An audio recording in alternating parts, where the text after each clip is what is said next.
Pete Iorizzo is the sports editor of the Times-Union. He joins us now here on Big Board Sports. Pete, first off, good morning. I wonder what your initial reaction to the news was yesterday.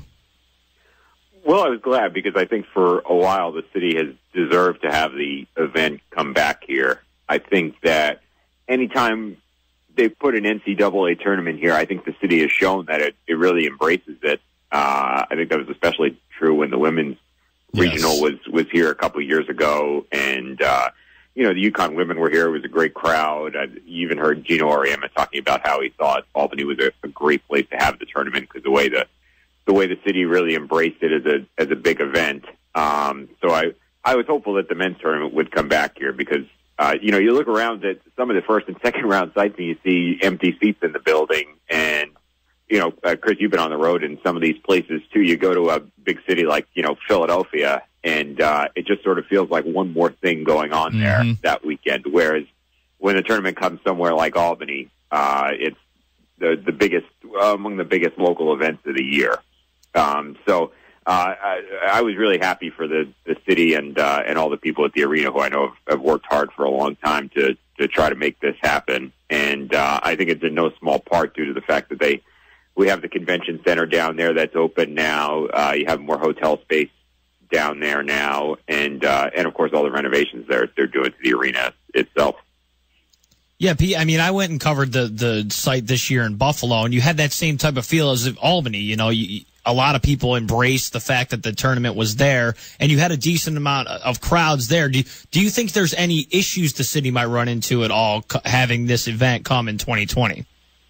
No, I think the only issues would be that there's going to be a lot of people who want to get in the building who won't be able to because I think it'll sell out really quickly, more quickly, I think, than in a lot of places.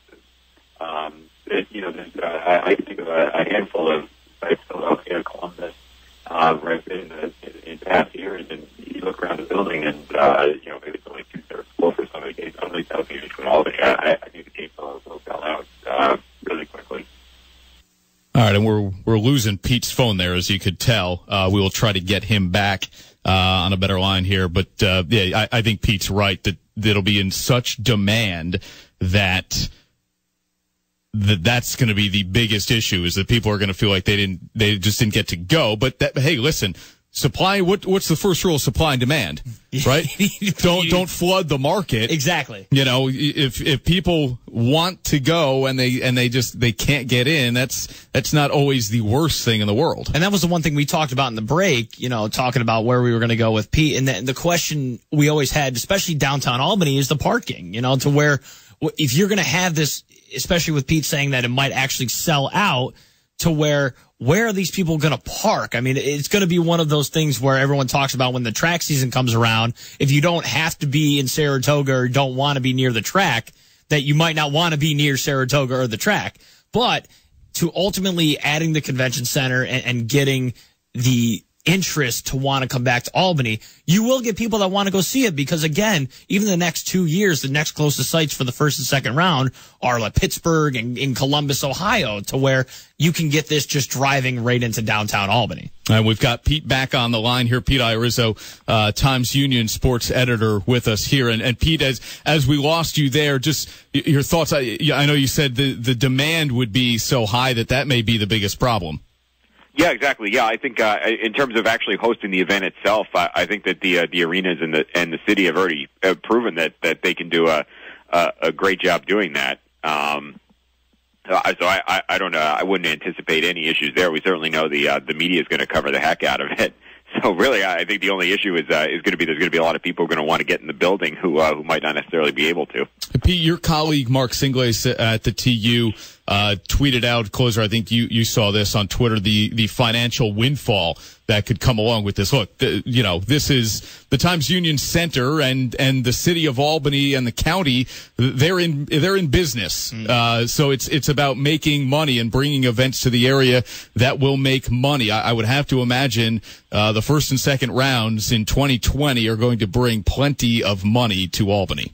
If I owned a bar or a restaurant on Pearl Street or in that vicinity, I'd be thrilled about this development. because you would think that that has the chance to be one of their biggest weekends of the year, especially when you talk about the first and second round. You get 8 teams, and then it's funny. Bob Belber actually brought that up yesterday. When you had the regional here in 2003, obviously the regional in terms of a national event is a bigger event, but you're talking about 4 teams versus 8 teams. So that means 8 teams traveling with the whole traveling party for the teams and all the fans. So you're talking about more hotel rooms, more people in the restaurants, more people in the bars, and in some ways it's probably better from the business standpoint.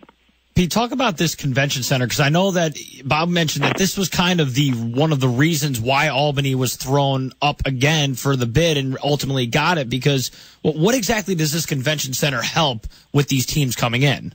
The biggest thing is that the NCAA wants you to have indoor space to hold a fan fest, which is something that really wasn't part of the equation in 1995 or 2003. It just kind of shows you how big how much the NCAA tournament has grown. And obviously, prior to the opening of the convention center, there's really nowhere to do that downtown. At least nowhere that's walkable from Times Union Center. So now you've got that. The other thing is that you also have the opportunity to set up practice basketball courts right inside the convention center, so the teams would have an opportunity to practice without even having to leave the complex, which is something that not every NCAA site is even going to have. So that may have even given Albany an advantage over some other venues.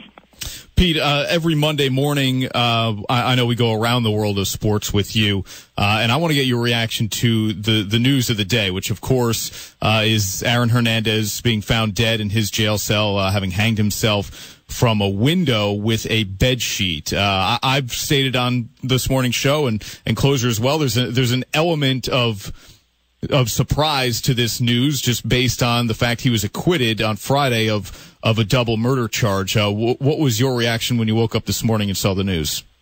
It was funny. It was shock. I turned on my iPad this morning and saw it there as a headline, and actually read it twice because I couldn't believe it when I first read it.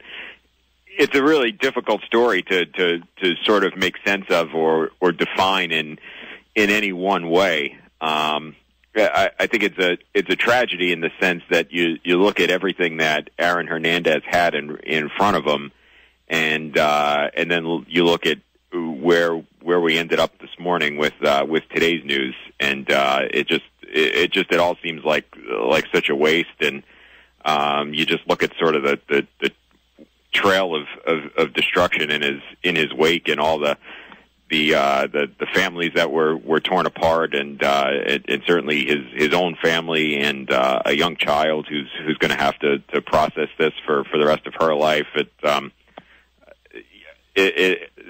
That to me is the only way to describe it, is just a tragedy that was started as somebody who had all the promise of a successful, lucrative professional football career in front of him. Could somehow, it's almost unimaginable that in such a short period of time we ended up where we are today. Pete, always appreciate the time, man, and your insights to not only local sports, but obviously even in an issue like Aaron Hernandez's death. Thanks, man. We'll talk to you on Monday. Thanks a lot, guys. Appreciate it.